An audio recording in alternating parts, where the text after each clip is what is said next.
Je remets ma petite animation.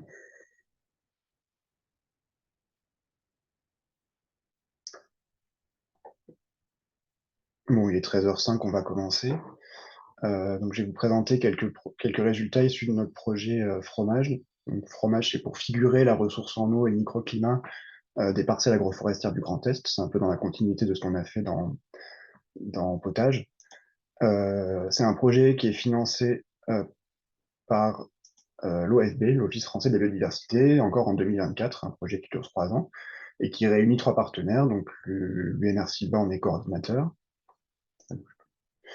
le LAE, comme souvent on collabore avec eux, le laboratoire agronomie environnement, et Sylva Terra, qui est un consultant en agroforesterie, qui fait un peu le lien avec le monde agricole dans le projet. C'est une présentation que j'ai faite il y a 15 jours au RMT Agroforesterie à Paris, qui organise tous les ans une rencontre qui s'appelle Croisons et Regards, où il y a des choses un peu vulgarisées qui sont présentées aussi bien aux chambres d'agriculture qu'au monde agricole, qu'aux chercheurs. Donc ce projet, il se base sur 2 constats en parallèle dans le Grand Est. D'une part, en termes d'agroforesterie, on voit qu'elle se développe relativement lentement. C'est de l'agroforesterie intraparcellaire, en fait, qu'on regarde, c'est-à-dire des alignements d'arbres dans des champs. Il y a plein d'autres types d'agroforesterie. 73 parcelles ont été répertoriées. C'est un travail qui a été fait dans le cadre de potage, en fait. Vous voyez là l'évolution en fonction du temps. C'est relativement peu, depuis 2007. Mais on se rend compte que les agriculteurs sont en attente d'indicateurs des services que peuvent leur rendre l'arbre au milieu agricole et des contraintes que ça peut représenter aussi, bien sûr.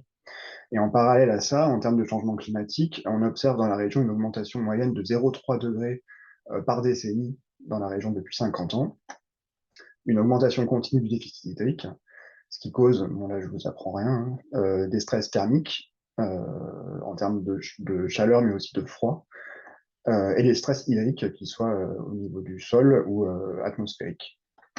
Donc ça a un impact sur la réduction des rendements des cultures et sur l'augmentation de la consommation hydrique des cultures. Donc la question qu'on se pose, on sait que l'agroforesterie, son intérêt a été montré en termes d'impact de l'arbre sur un certain nombre de services écosystémiques. Ça a été montré sous divers contextes, pas trop dans le Grand Est, mais notamment dans le milieu tropical et en milieu méditerranéen, que l'introduction d'arbres en milieu agricole avait un effet plutôt bénéfique sur la lixiviation des nitrates, les flux de gaz à effet de serre, le stockage du carbone, etc., et sur le microclimat. Mais ce qu'on veut voir, nous, c'est si ça se retrouve sous nos conditions pédoclimatiques du Grand Est, cet impact que peut avoir l'arbre de tamponner ces stress hydriques et thermiques. Donc en fait, on se base sur une hypothèse générale qui est que dans le Grand Est, l'arbre en milieu agricole va permettre de tamponner les extrêmes climatiques et d'optimiser le partage de l'eau avec la culture, avec un certain nombre de sous-hypothèses. La première étant que l'arbre va tamponner, je sais pas, en fait, on voit pas le haut de ma diapositive, mais je sais pas si c'est votre cas aussi. Non, non, c'est pas grave. Tamponner les températures extrêmes, maintenir une humidité de l'air plus favorable qu'en plein champ, réduire les amplitudes de variation, que ce soit en termes de température ou d'humidité, permettre un partage optimisé de l'eau avec la culture. Donc ça, c'est des choses qu'on a un peu montrées dans le potage, mais on s'était intéressé au linéaire sous-arboré, en fait, la ligne herbacée au pied de l'arbre. Et ce qu'on avait montré, c'est que l'arbre permettait de puiser dans les horizons profonds, contrairement à la culture, de maintenir une unité de surface plus adéquate qu'en son absence, et de favoriser l'infiltration de l'eau vers les horizons profonds quand l'eau est présente en abondance pendant l'hiver, par exemple. Et enfin, une dernière hypothèse, bon, ça c'est basé sur des observations, euh, l'arbre va avoir comme effet de concentrer les précipitations. Donc on se base sur un réseau de sites dans le Grand Est qui avait été établi dans le cadre du projet potage. Il n'y a que celui des Vosges en fait qu'on a changé, on a remplacé par un autre dans le cadre d'une collaboration avec Nestlé Waters. Donc c'est un site qu'on a instrumenté très récemment. C'est Pierre et Ardini qui s'en sont chargés. C'était en octobre, donc c'est assez récent. Donc, je rentre pas dans les détails, en fait. La plus vieille plantation, elle date de 2012, donc c'est relativement jeune quand on s'intéresse à des arbres. Donc, ce qu'on a installé sur ces parcelles, en fait, ce qu'on avait dans le potage, c'est sur la ligne des arbres, je vous ai dit, des tubes pour mesurer l'humidité du sol à des distances variables de l'arbre et à des profondeurs variées. Ce qu'on a installé dans le cadre de fromage, c'est des sondes, cette fois-ci, dans la culture, en fait, à des distances variables. Donc la mi-distance entre deux arbres étant le témoin où on estime que l'arbre n'a plus d'influence sur la teneur en eau du sol, et qu'on compare à la sonde située au pied de l'arbre. Donc la contrainte que ça représente, c'est que chaque fois que l'agriculteur doit passer dans son champ, on doit retirer les sondes et les remettre une fois qu'il est passé. Et donc c'est pour ça, on a des sites en prairie, des sites en grande culture. Sur les sites prairiaux, c'est plus simple parce qu'on n'a pas enlevé les sondes très fréquemment, quoi. Et c'est des sondes qui mettent beaucoup de temps à se stabiliser dans le sol, et c'est aussi une contrainte, ça fait des trous assez béants dans les jeux de données. Et pour le microclimat, on a deux stations météo qui sont installées de la même façon au milieu du champ et au pied de l'arbre, et on compare ce qui se passe en termes d'humidité, de température, de précipitation entre les deux positions. Donc ça, c'est ce à quoi ça ressemble. Donc les sondes de Watermark et les stations Micrométos de chez Pessol Instruments. Voilà. Euh, je vous invite à m'interrompre si vous voulez que ce soit plus vivant que des questions à la fin. Là, ce sont juste quelques illustrations de l'instrumentation des parcelles en 2022 et en 2023. Donc vous voyez, les arbres sont pas immenses. Et donc quand on s'intéresse aux résultats, donc ça c'est pour essayer de répondre à la première hypothèse, le tampon des températures extrêmes. Ici, vous avez un graphique, c'est pour le site de Quincé, qui est un site dans l'Aube, pardon, qui est le plus ancien en fait. Les arbres ont une bonne dizaine d'années. C'est pour ça que c'est là qu'on a les effets, je pense, les plus intéressants. Donc vous avez ici, au cours du temps en 2023, donc jusqu'à début octobre 2023, l'évolution de la différence de température entre le pied de l'arbre et le champ en degrés, en bleu, en parallèle avec la variation de température de l'air en degrés en orange. Donc ce qu'on observe en fait, c'est qu'il y a plusieurs comment dire, périodes au cours de l'année. D'abord pendant l'hiver, jusqu'à avril-mai, ce qu'on observe, c'est que les abords de l'arbre sont plus chauds que le plein champ.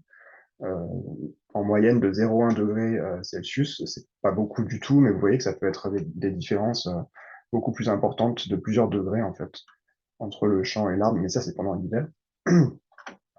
Ensuite, lorsque l'arbre redevient actif, lorsque la température se réchauffe, on a un effet qui est beaucoup plus marqué, en fait. Cette fois-ci, la différence est aussi bien positive que négative, c'est-à-dire qu'il fait aussi bien plus chaud que plus frais au pied de l'arbre, et c'est beaucoup plus erratique qu'en hiver. Et ensuite, quand la température pendant l'été reste forte, l'effet s'estompe, cette fois-ci, quand la croissance de l'arbre va ralentir. Donc, en termes d'humidité de l'atmosphère, cette fois-ci, c'est toujours en bleu la différence d'humidité entre le pied de l'arbre et le champ, l'humidité relative en pourcent, et toujours en parallèle avec la température de l'air moyenne en orange. Donc cette fois-ci, ce qu'on observe, c'est que toute l'année, on a des valeurs positives, ce qui veut dire que l'air est plus humide près de l'arbre qu'en plein champ, avec une moyenne de plus 4%. Et ponctuellement, un peu comme pour la température, on a au printemps un air qui est plus sec cette fois-ci, près de l'arbre qu'en plein champ. Nicolas, Oui. est-ce que là, le capteur, en fait, est-ce que les deux capteurs sont bien positionnés on va dire, en plein soleil, hein, en plein découvert? Est-ce qu'il n'y aurait pas là un effet du positionnement du capteur et qu'il l'un serait sous les arbres, par exemple? Bah, on a essayé d'être homogène en fait, et les capteurs sont toujours positionnés au sud en fait, parce que les sondes sont alimentées par un panneau solaire en plus, donc il fallait qu'on soit optimal en termes d'exposition à la lumière. Et normalement, l'ombre de l'arbre n'interfère que très peu avec les données, quoi. D'accord. Et ça a été fait à part un des sites, mais pas celui-là, où les arbres sont toujours, les lignes d'arbres sont quasiment toujours dans la direction nord-sud. C'est une espèce de convention en agroforesterie. Et donc, on a essayé d'être toujours positionné de la même façon pour tous les sites. Nicolas, si tu reviens aux températures et le changement de température, si tu prends un arbre et tu dis il stabilise la température, ça veut dire tu vois, tu n'as pas des trop fortes variations comme dans une forêt par exemple. Ça veut dire pendant la journée, tu es moins chaud et pendant la nuit, tu es plus chaud que l'air à l'extérieur de la canopée. Oui, Est-ce que ça joue là-dedans? oui. En fait, je vais le montrer après comment ça se passe pendant la journée. Ok. Donc, je pense que c'est à ce moment-là que je répondrai plus à ta question. Et en fait, bon, en plus de cette humidité relative et cette température de l'atmosphère, le système nous calcule aussi le DPD, donc le déficit de pression de vapeur d'eau, et que j'ai ici représenté toujours de la même façon, comme la différence entre le pied de l'arbre et le champ, cette fois-ci en kilopascal en bleu, et toujours avec les moyennes de température de l'air, en fait, pour vous montrer comment le climat se réchauffe au cours de l'année à ce cycle-là, quoi. Et ce qu'on observe cette fois-ci pour le VPD, c'est qu'il est toujours plus faible près de l'arbre que dans le champ, bon, à part, c'est toujours négatif, à part toujours cette période en fait un peu spéciale de mai-juin, où l'arbre est en train de faire sa feuillaison et l'atmosphère se réchauffe. Donc cet effet est exacerbé au printemps, c'est ce que je vous dis. Et en fait, quand on s'intéresse à cette période un peu particulière du printemps en 2023, j'ai essayé de représenter en fait quelle était la différence entre la différence de température, alors c'est peut-être un peu compliqué, la différence de température toujours arbre-champ à gauche, ou d'humidité de l'air en pourcent à droite, et la température de l'air en abscisse. Donc, dans les deux cas, c'est la température de l'air en abscisse. Et on a une relation très forte en fait pendant cette période-là entre la différence arbre-champ, que ce soit de température ou d'humidité, et la température de l'atmosphère, qui est négative pour la température, c'est-à-dire que plus l'atmosphère est chaud, plus le climat est chaud, plus l'arbre va tamponner la température. Et inversement, plus la température atmosphérique est chaude, plus l'arbre va maintenir une unité de l'air élevée. Est-ce que j'ai bien dit ce qu'il fallait? Donc, en termes simples, au printemps, donc là c'est vraiment pour la période mai-juin, plus il fait chaud, plus l'arbre réduit la température et augmente l'unité de l'air par rapport au plein champ. Donc je zapperai des choses si jamais c'est trop long, hein. Donc ça, c'était pour l'effet sur la température et l'humidité absolue, en quelque sorte. Mais ce qu'on a regardé après, c'est ce qui se passe en termes d'amplitude de variation pendant la journée. Donc cette fois-ci, c'est uniquement, on s'est basé sur les valeurs du panneau solaire, en fait, donc quand il y avait de la lumière. Et c'est cette fois-ci toujours en bleu la différence entre l'arbre et le champ en termes d'amplitude de température au cours de la journée. Donc, toujours en parallèle avec la température de l'air en orange. Donc là, c'est en bleu cette fameuse différence d'amplitude entre l'arbre et le champ. Et en orange, toujours la température de l'atmosphère. Donc là, ce qui est frappant, c'est cette espèce de pic, toujours à cette période du printemps, avec une différence de température entre d'amplitude de température, on parle bien d'amplitude cette fois-ci, de 3 degrés, en fait, pendant cette période qui est relativement courte, entre l'arbre et le champ. Donc l'arbre atténue de 3 degrés l'amplitude de température par rapport au plein champ. Donc, ça, c'est ce que je viens de dire. Et en fait, cet effet, pendant l'été, quand la température reste relativement élevée, il s'estompe assez rapidement, mais on reste toujours quand même dans le négatif, c'est-à-dire qu'il y a une amplitude de température légèrement atténuée par rapport au plein champ, quand on est au pied de l'arbre. Voilà. Justement, c'est un peu surprenant en fait, que cet effet il s'estompe au cours de l'été là. Ouais. C'est-à-dire que ça laisse penser que c'est pas juste des mécanismes ou des effets qui sont climatiques, mais il y a d'autres raisons.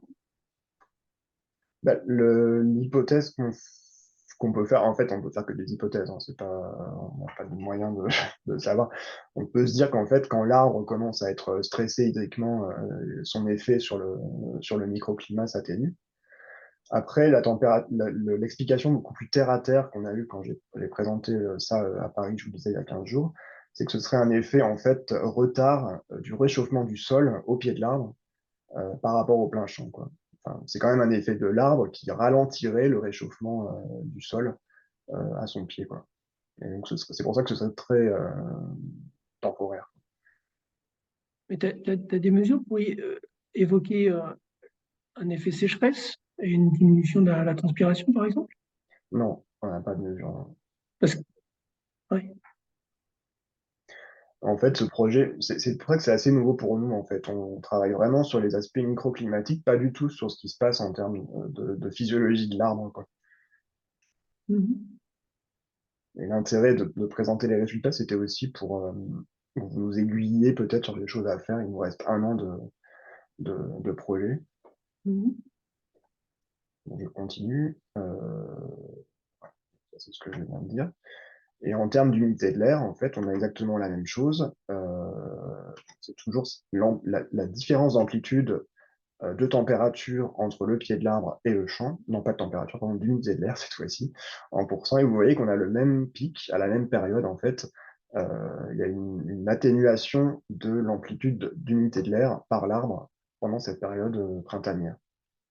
Donc ça, c'est toujours pour information la température de l'air.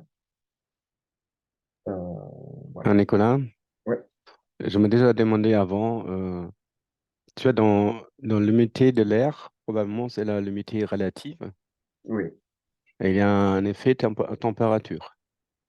oui. Alors, si tu as le même mol de l'eau qui est dans l'air, mais tu changes la température, ça te change l'humidité relative.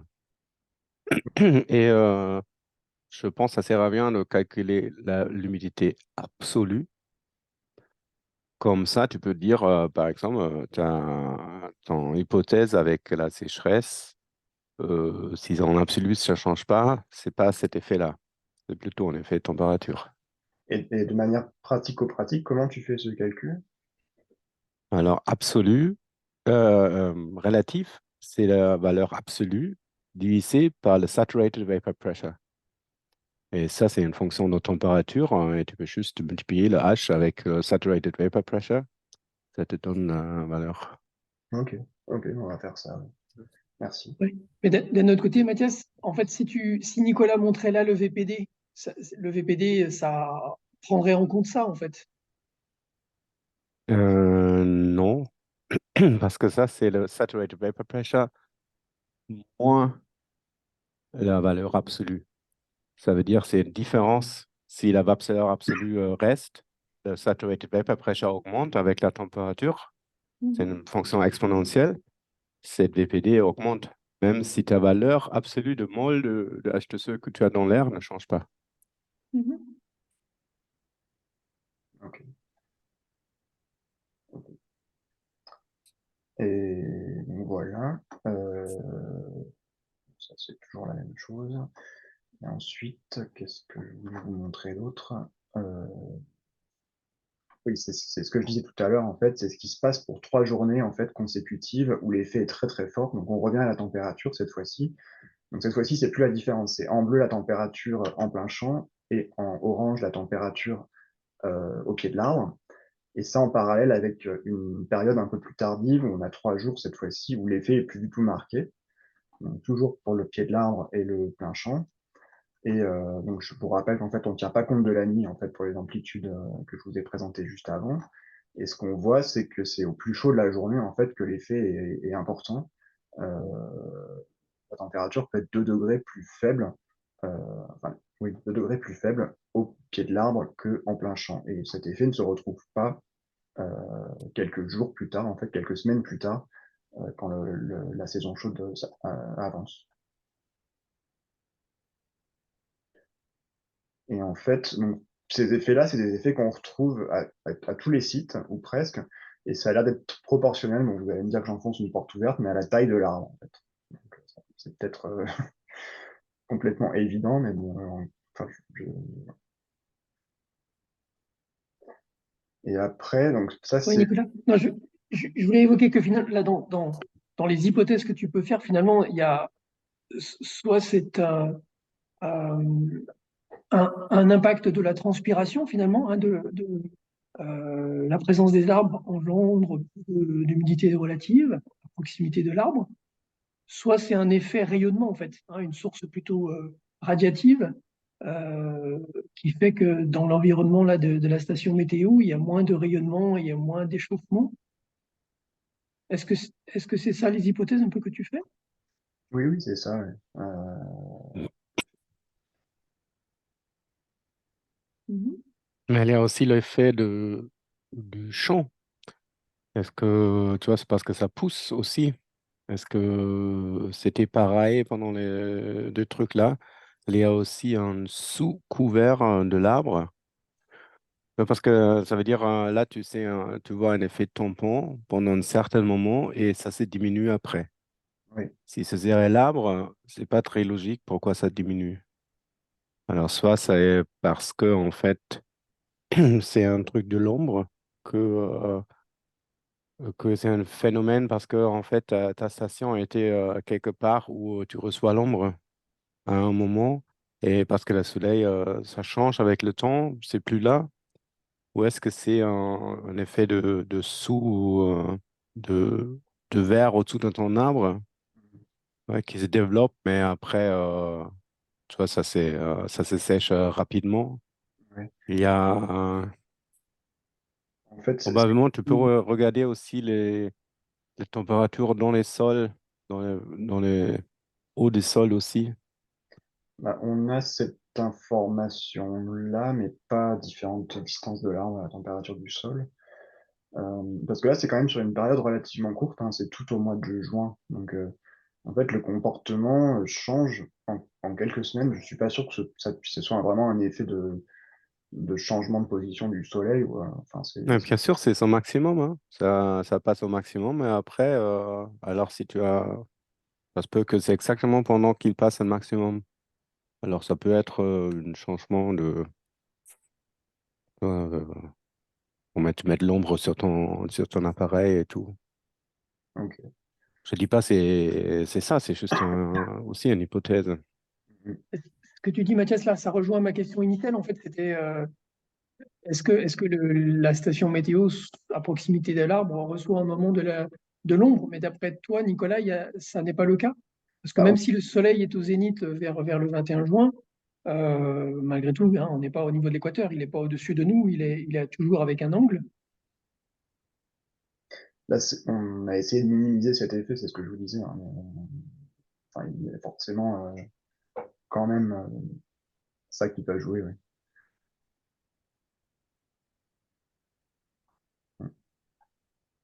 Je continue. Mhm. Euh, Moi, j'avais un autre commentaire, Nicolas. C'était euh, que, on parle d'effet radiatif, mais il pourrait y avoir aussi un effet convectif lié au vent, lié à la circulation de l'air finalement, Mhm. à la vitesse, mais aussi à l'orientation du vent. Et donc, j'imagine que vous n'avez pas mesuré ça. Bah, il y a la Chambre d'agriculture a installé une station météo à côté. On a peut-être cette info-là, mais globalement sur le dispositif, pas au Oui, pied de oui, non, l'arbre, mais plus dans le champ, quoi. ouais, ce que j'évoque, ce serait de comparer en fait si les vitesses du vent et si les directions du vent sont les mêmes entre les deux Période. stations météo à l'intérieur d'un parcelle. Ah oui, Parce que oui. l'effet du vent sur hein, le TP est pas très fort, hein, mais malgré tout, il contribue à plus ou moins augmenter le TP. Et ça pourrait être intéressant enfin, ça peut être une hypothèse pour expliquer aussi des différences d'humidité relative. Mhm. Ok. Ah, merci pour vos feedbacks. Euh, je vais peut-être pas tout vous présenter parce qu'il est presque 13h30 déjà. Donc ça c'est les précipitations. Euh, donc, non, c'est pas les précipitations, c'est la teneur en eau du sol en parallèle avec les précipitations. Donc les histogrammes, là, ce sont les précipitations toujours euh, au cours de l'année 2023. C'est pour un autre site, c'est le site d'Orbigny-Aumont en Haute-Marne, que j'ai pris parce qu'en fait, c'est une prairie quasiment permanente au pied des arbres, donc les sons n'ont pas été déplacés de toute l'année et on a un studio relativement long. Donc c'est à 30 cm de profondeur en haut et à 60 cm de profondeur en bas. Et c'est exprimé en centibars. C'est la tension de l'eau dans le sol, dans le champ, en orange, et près de l'arbre, en bleu. Donc la même chose, à 60 cm de Nicolas, profondeur. c'est la pression, c'est en millibars ou quelque chose? C'est des centibars, c'est pas ce que j'ai dit. En fait, Ok. ça veut dire que quand c'est zéro, c'est humide, quand c'est élevé, ça devient sec. Et ce que nous dit le fournisseur de ces sondes, en fait, qui sont des sondes qui sont utilisées en milieu agricole pour piloter l'irrigation, en fait. Quand on est à 0, c'est qu'on a un excès d'eau, d'après eux, et quand on est à 100, c'est qu'on a un assèchement.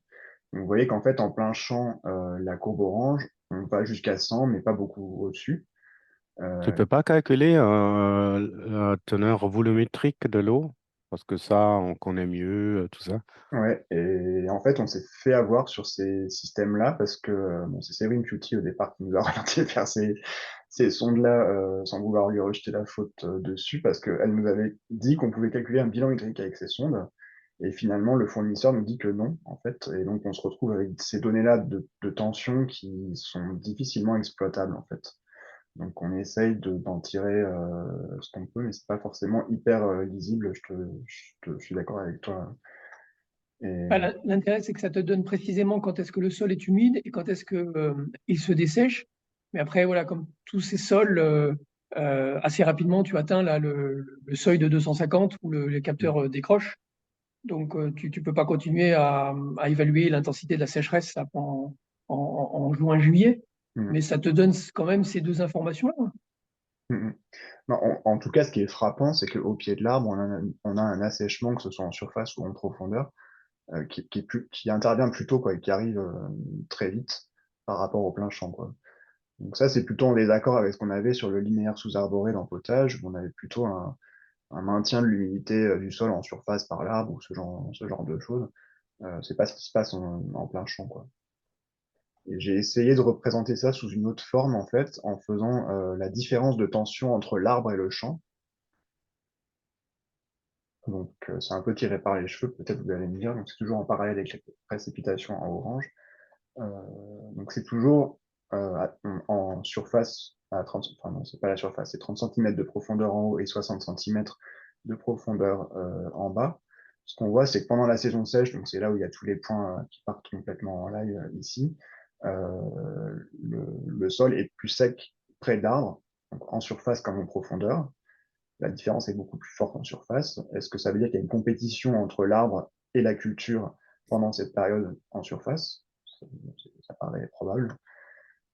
Et pendant la saison humide, donc c'est-à-dire toute cette période-là, on est très légèrement positif à 30 cm de profondeur. Donc j'appelle ça la surface, mais c'est pas vraiment la surface. Euh, c'est aussi plus sec comme pendant la saison humide euh, près de l'arbre que dans le champ, dans une moindre mesure en surface dans une moindre mesure que, ouais, que pendant la saison sèche, je veux dire. Et enfin, c'est l'inverse. À 60 cm de profondeur, on est négatif, légèrement inférieur à zéro, c'est-à-dire que c'est plus humide près de l'arbre en profondeur. Donc, est-ce que ça veut dire qu'il y a une espèce d'amélioration de l'infiltration de l'eau pendant cette période où elle est sûrement présente en quantité euh, importante? Voilà, c'est toujours pareil en fait, c'est des hypothèses qu'on... Ouais.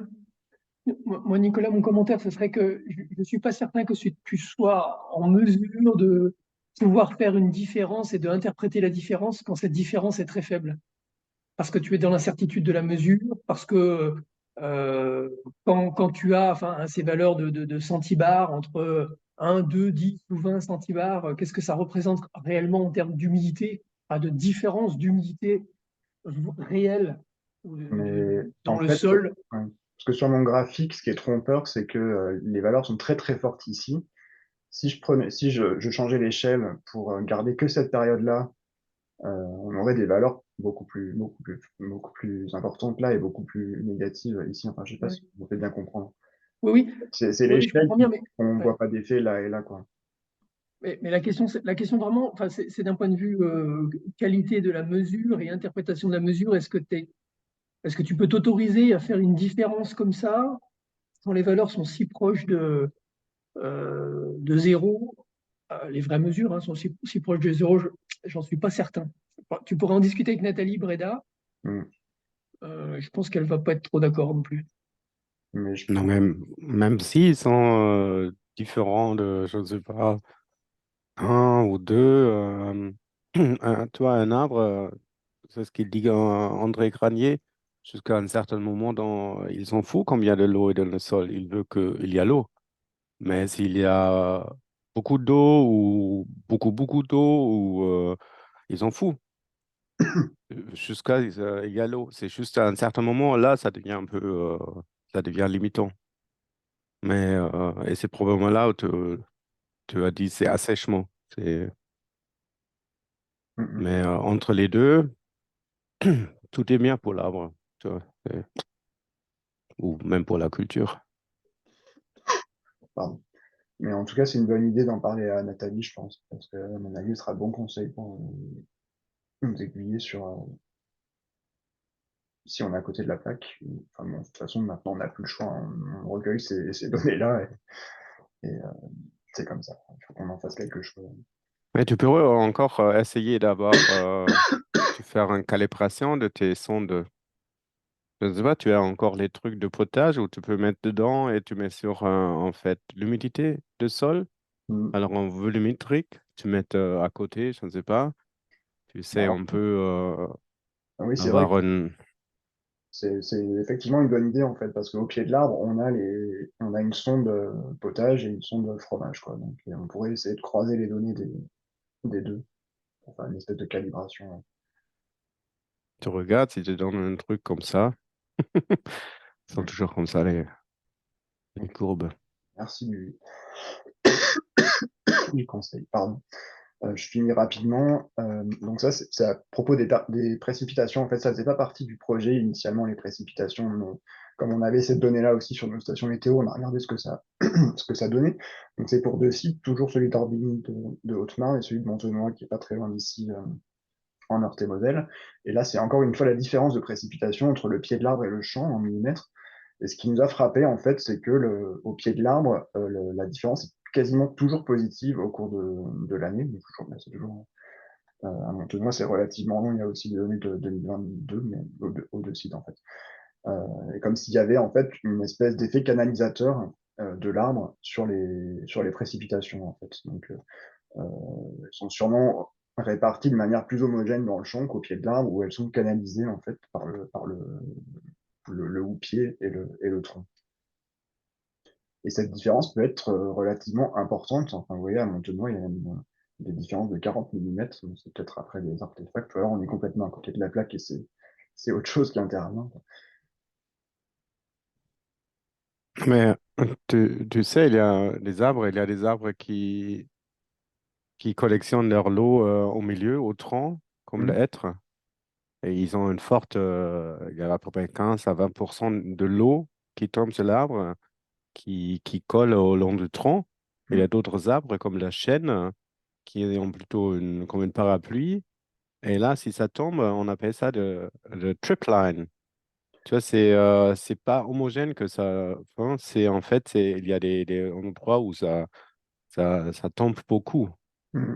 Et là, tu dois être sûr que qu'est-ce que tu mesures, tu n'es pas dans un tripline ou un truc comme ça. Bien sûr, tu mesures beaucoup trop de pluie. Tu aurais une référence à me donner là-dessus? Tu as l'air de connaître le sujet. Bon, il faut que je cherche, oui. Parce qu'en fait, effectivement, si c'est dépendant de l'espèce. Là, Orbigny et Montenoy, c'est des merisiers à chaque fois, les espèces. Ça dépend du port du pied, effectivement, peut-être. Alors qu'aux autres sites, ça peut être des érables ou des frênes. Donc ça, effectivement, si c'est intéressant si c'est lié à l'espèce, enfin, à l'architecture des houppiers, quoi. Voilà, donc pour résumer un peu ce qu'on a à l'heure actuelle, on a l'impression qu'effectivement, il y a un tampon de température extrême par l'arbre, un maintien de l'humidité de l'air qui a l'air plus favorable que en plein champ. On a une réduction des amplitudes de variation, que ce soit en termes de température et d'humidité. Par contre, en termes de partage de l'eau avec la culture, mais je pense qu'il y a un travail encore à faire sur les données pour qu'elles soient plus pertinentes et lisibles facilement que ce qu'on a maintenant. Mais les conseils qu'ils nous avaient donnés sont intéressants. Et puis, on a cette espèce d'aspect de concentration par l'arbre des précipitations. Mais en fait, je vous ai montré deux sites où ça marche, à d'autres, ça marche pas du tout. Et effectivement, c'est peut-être parce que c'est pas les mêmes espèces. Et en termes de perspective, pour finir, on va continuer notre suivi en 2024, donc essayer de voir si on retrouve la même chose ou pas une année, une autre année. Donc là, je suis en train de le faire, mais on n'a pas encore regardé ce qui se passe à tous les sites, surtout celui dans les Vosges qui a été équipé très récemment. Et puis on va essayer d'associer les différences observées entre sites à des facteurs explicatifs Et l'atténuation de l'amplitude de variation de l'humidité par l'arbre, elle a l'air, parce qu'elle se retrouve à quasiment tous les sites, mais c'est de tête, enfin comment dire, à première vue, ça a l'air lié à la taille euh, de l'arbre, mais il faut qu'on mesure à nouveau. Les arbres, on l'avait fait dans le cadre de potage, mais ça commence à dater de plusieurs années, donc il faut qu'on refasse ce travail. Voilà pour ces résultats préliminaires de fromage. Donc, des questions, il y en a déjà eu pas mal. Je vous remercie en tout cas de nous avoir aiguillés sur des choses intéressantes à regarder. Parce que dans l'assistance, il y a d'autres personnes qui veulent intervenir. Bonjour à tous, je me permets de prendre la parole et puis de Ça, m'excuser pour cette insertion. Donc oui, je vous ai expliqué, du coup François Le Bourgeois s'était permis de me transférer en fait l'information de ce séminaire et du coup c'est avec intérêt que j'ai suivi ta présentation et je te remercie Nicolas d'avoir accepté que je puisse me joindre à ce petit séminaire. Du coup en fait j'avais une remarque moi par rapport nous on fait pas mal de travaux en fait en forêt. Et je trouve que c'est super intéressant en fait que de faire l'analogie avec ce qui peut se passer en forêt.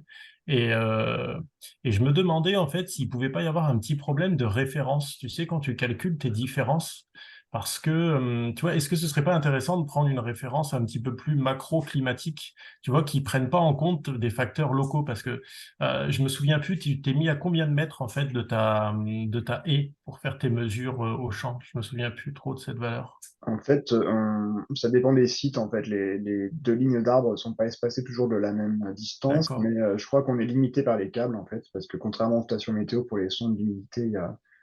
Enfin, je sais pas si tu parles de la météo ou plutôt du sol, mais Plutôt la météo, plutôt ah, ouais, tous les paramètres, température, humidité de l'air. dans ce cas-là, je crois que c'est à peu près 15 mètres, en fait. On a essayé Parce d'être que, parce que tu vois, en fait, s'il y a déjà des gens qui ont déjà un peu travaillé notamment en Bretagne, en fait, sur les haies, le microclimat, etc., et qui ont pu montrer des liens, et ça pouvait aller jusqu'à assez loin, l'effet microclimatique. Et ce que je trouverais intéressant, si tu ne prenais pas comme référence le champ, mais plutôt une température macroclimatique issue je sais pas moi, d'un modèle ou d'une station météo un peu plus normalisée qui limite les effets de l'environnement local, un peu plus type référentiel WMO, ce qui pourrait être intéressant, c'est que tu pourrais regarder en fait la relation entre ton microclimat au sein du champ versus le macroclimat, et la même chose en fait entre ta haie et le macroclimat. Et là, en fait, ce que tu pourrais comparer, c'est en fait ben oui, le degré de réponse soit en différence, donc ce qu'on appelle l'offset, ou sinon en pente dans ta relation linéaire entre ces deux valeurs. Et ça, en fait, après, tu pourrais l'expliquer justement ben, sur l'interligne entre tes et, etc. Voir si quand même les facteurs locaux ils peuvent pas jouer. Parce que ben, typiquement, on pourrait faire l'analogie avec des effets de trouée, en fait, qu'il y a par exemple en forêt, où on a pu montrer qu'il y avait même de l'amplification c'est plus chaud dans les trouées forestières que en dehors, dans une prairie qui serait complètement dégagée. Parce que justement, comme le disait tout à l'heure Damien, il n'y a pas de renouvellement d'air, du moins les circulations d'air sont perturbées, et donc il y a des effets d'accumulation de chaleur. Et, euh, et c'est vrai que je me demande en fait si tu sais ton petit effet qui semble être important à une période de l'année et qui s'estompe après, ce qui est en effet sur certains aspects un petit peu contre-intuitif je me demande s'il n'y aurait pas quelque chose qui pourrait s'expliquer par rapport à ça, en fait, pour prendre en compte les facteurs locaux et puis, tu sais, pouvoir un petit peu départager les différents facteurs. Si tu veux, d'accord. je pourrais t'envoyer des références biblio un peu sur comment nous, on analyse parfois les données. Ça peut peut-être aussi te donner des idées parce que c'est vrai que c'est compliqué, en fait, si ta référence, elle est variable ou soumise aussi à des effets qui jouent aussi sur, par exemple, ta haie, ça peut être compliqué, quoi, parce que ta haie, elle se trouve dans un paysage, mais ton champ dans un même paysage, tu vois, ça peut être un petit peu compliqué quand même, Ok. sachant que c'est pas forcément les mêmes tailles d'effets, en fait. Je sais pas si je suis clair, je Oui, très m'excuse. clair, hein. Avec plaisir, les références. En fait, on est vraiment à la recherche Et de... puis je t'enverrai aussi les références. On a des collègues en Suède qui ont fait comme ça, qui ont étudié en fait le poids respectif en fait de variables sur le pouvoir tampon en fait des forêts. Et justement, en fait, de ce que je me souviens, il faudrait que je relise le papier, mais de ce que je me souviens, l'effet tampon était aussi plus important en fait en gros début d'été, fin de printemps. Et ça, en effet, c'est souvent discuté comme en lien avec justement la capacité d'évapotranspiration des arbres. Après, ça, pour le moment, jamais personne. Il y aurait sûrement des beaux travaux collaboratifs à faire hein, avec des gens spécialisés, des tours à flux ou ce genre de choses pour justement bien départager ça. Mais pour le moment, ça reste pas mal discuté. Je sais que là, ils sont en train de vouloir faire des analyses à large échelle. Donc ouais. En tout cas, c'est très intéressant ce que vous faites. Bah, ce que tu me dis aussi, c'est très intéressant, ouais, merci. Donc, oui, je suis tout à fait preneur de tes... Je t'enverrai ça. Je t'enverrai les quelques refs. Si ça t'intéresse. On ne sait jamais, ça peut te donner des idées. Merci beaucoup. Il n'y a pas de souci. Nicolas, j'ai remarqué que 2 commentaires. Je t'écoute. Il y a un network de micrométéorologie en France. Je sais, Jérôme Auger, il y a un projet ANR sur la micrométéorologie, mais aussi il y a un truc de CNRS. J'ai vu une documentation récemment sur des gens qui font ça. Alors probablement tu veux faire contact avec ces gens-là.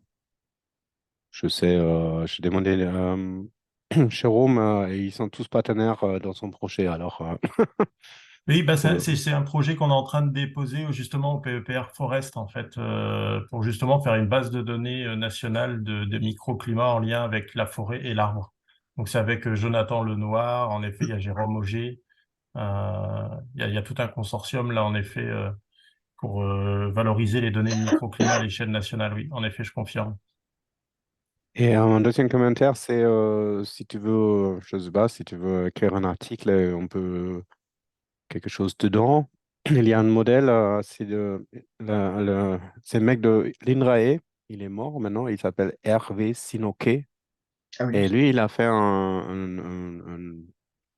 modèle de transport radiatif pour un arbre seul. L'arbre, je pense qu'il s'appelle RATP, ce modèle. R. Euh, ouais, ouais, je pense tu peux l'apprendre et appliquer et regarder si ton capteur fait un truc comme ça. Ok. Ah, merci du tuyau. On a très largement dépassé la demi-heure. Je ne sais pas si... Non, il n'y a plus grand monde. Ok. Merci à tous. Bon, c'est peut-être pas la peine que je vous redise que vous pouvez vous inscrire pour les prochaines semaines, toujours dans le même lien. Parce que pour le moment, il n'y a plus personne pour faire des séminaires flash. Je vais essayer. Ok. Je compte sur vous. Merci à tous les trois, en fait. On n'est plus que là. Bon Ciao. après-midi. Merci, Bon mais après-midi. on est 3 déjà ici, hein, donc faut Ah, vous êtes plusieurs derrière le... Ok. pas- Parfait. Salut. À bientôt. Ciao. Après. Ciao.